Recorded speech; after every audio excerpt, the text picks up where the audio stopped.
There is a sentence sitting in a file in Zurich right now that FIFA does not want the football world reading too closely.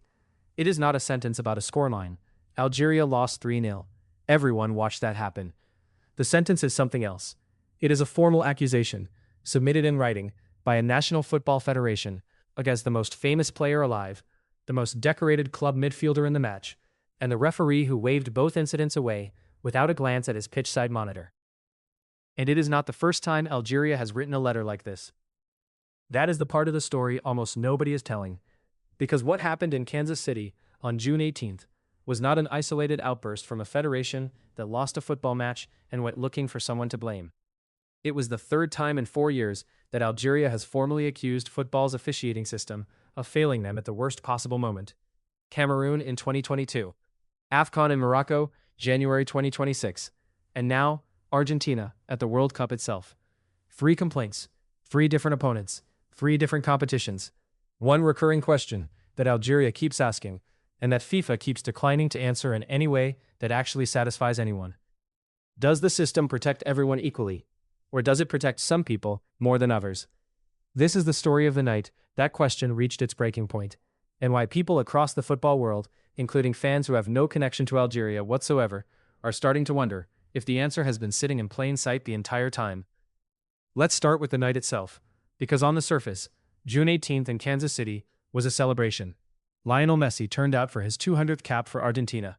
He marked it with a hat-trick, the first World Cup hat-trick of his career, arriving 20 years to the day after he scored his very first World Cup goal, just days before his 39th birthday. He drew level with Miroslav Klose on 16 World Cup goals, the joint highest total in the history of men's football. Argentina won 3-0. By every measure that football typically uses to define a great night, this was one of the greatest nights of Messi's career. And by the time the final whistle blew, almost nobody outside Argentina was talking about the hat-trick. Because in the 30th minute, with the match still level at 0-0, Messi made contact with Algeria's captain, Aïssa Mandi. Studs raised. From behind, Mandi went down. The contact, by the description offered afterward in Algeria's formal complaint, was dangerous enough to warrant disciplinary action. Not a glance, not a borderline call. The kind of contact that, according to the complaint Algeria would submit 2 days later, should have produced at minimum a yellow card, and arguably something far more serious. Referee Szymon Marciniak was close to the play. He blew his whistle for a foul. No card came out of his pocket.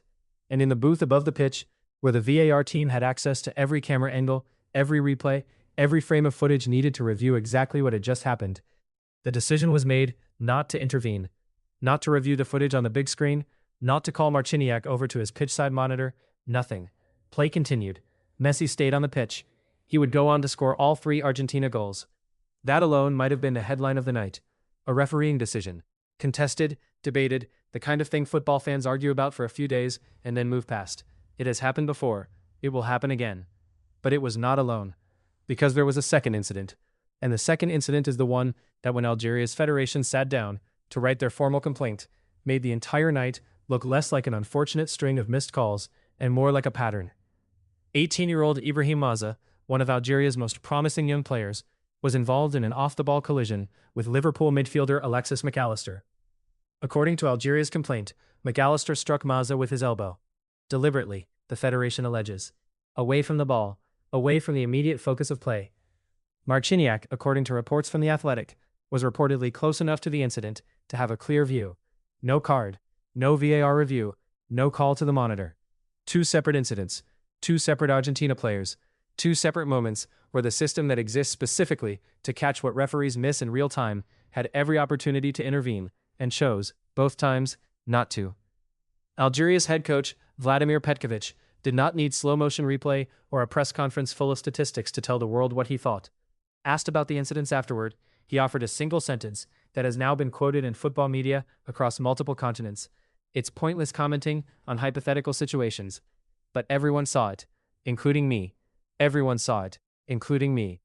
A head coach standing in a mixed zone after a 3-0 defeat, choosing his words with the precision of a man who knows exactly how much he can say without crossing into something that will get him sanctioned, and saying just enough to make clear that what happened was not, in his view, a coincidence. And then on June 20th, 2 days after the final whistle, The Algerian Football Federation did something that very few national federations are willing to do in the middle of a World Cup. They put it in writing. FAF President Walid Saadi formally lodged a complaint with FIFA's refereeing commission. Not a press statement, not a social media post, an official document, submitted through proper channels, sent to Zurich, demanding answers. The complaint, according to multiple outlets who reviewed its contents, was specific. It detailed the 30th-minute Messi challenge on Mandi.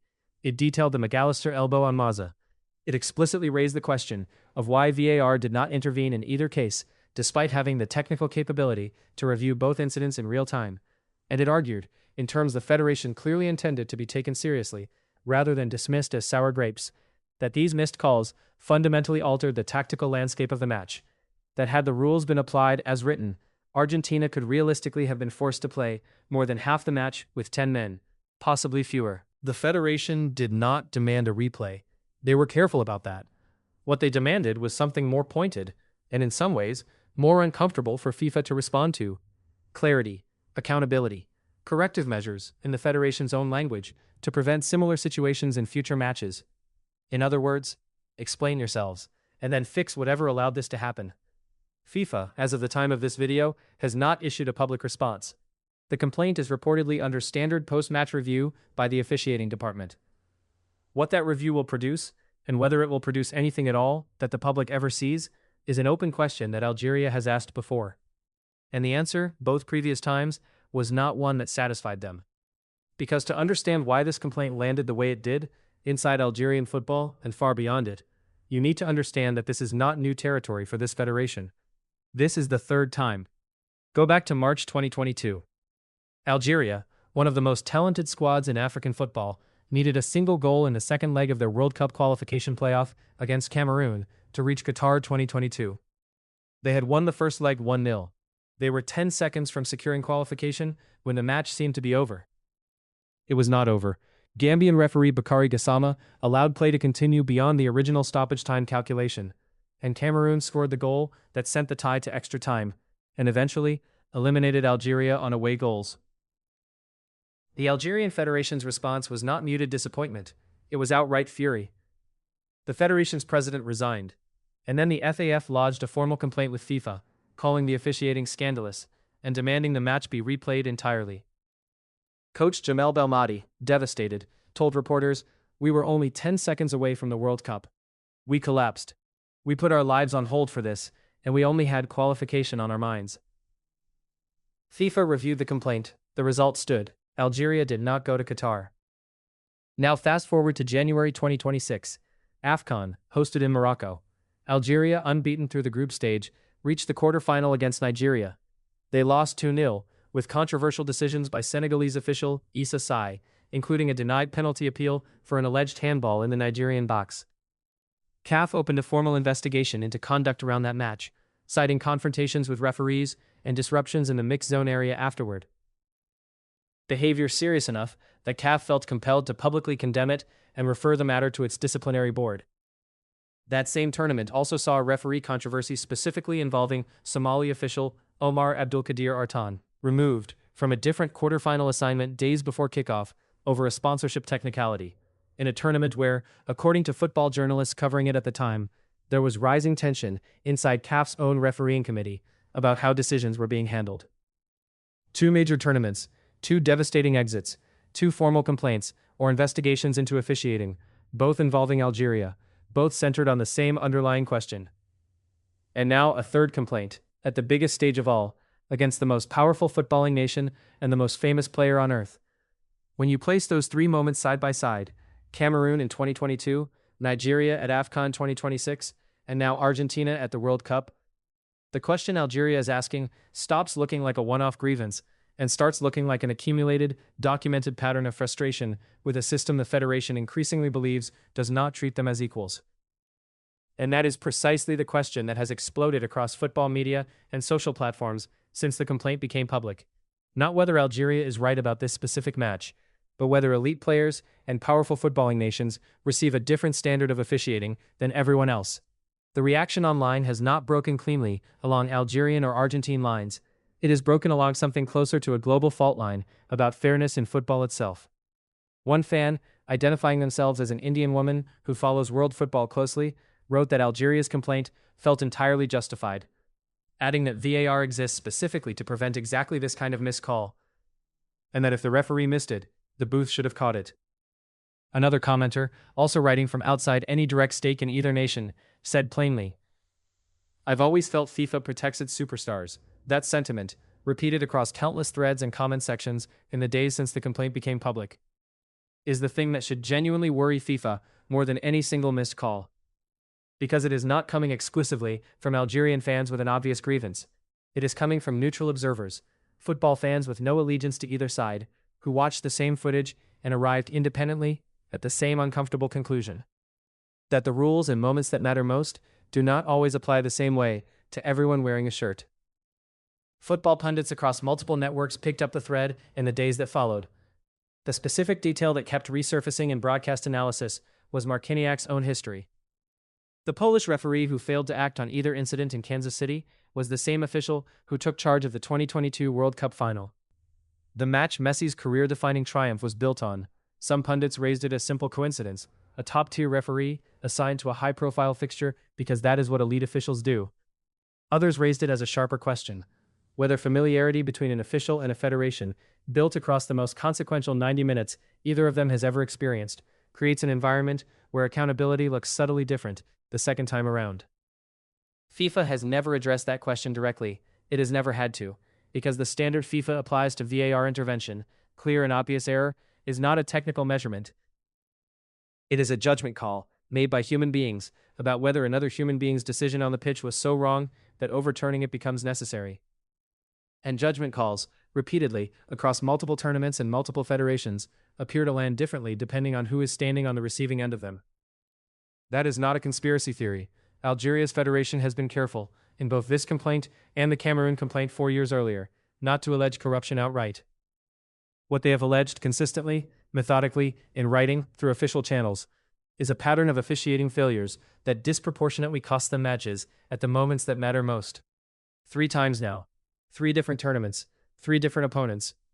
And here's what makes the Argentina complaint different from the 2 that came before it, and why it has traveled further and landed harder than either Cameroon or the AFCON controversy ever did.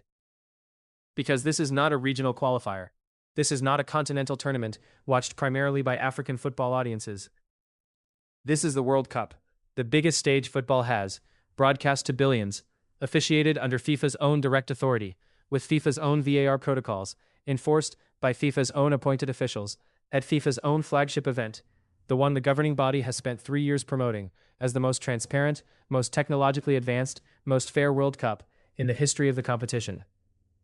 If the pattern Algeria is describing is real, it did not happen at the margins of football's governance.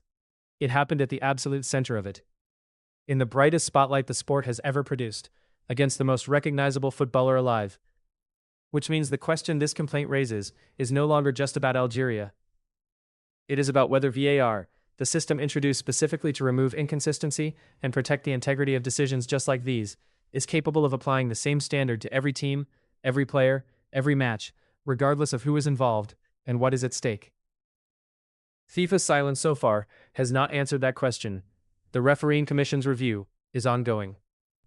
Whether it produces a public explanation, a quiet acknowledgement, or nothing at all, is something the football world is now watching closely, because Algeria has been here before, twice, and both times the silence that followed was, in the Federation's own apparent view, deafening enough to bring them back a third time. Messi's 200th cap, his first World Cup hat-trick, 16 goals, level with Klose 20 years to the day since his first. By any measure, one of the great individual nights in the history of this tournament.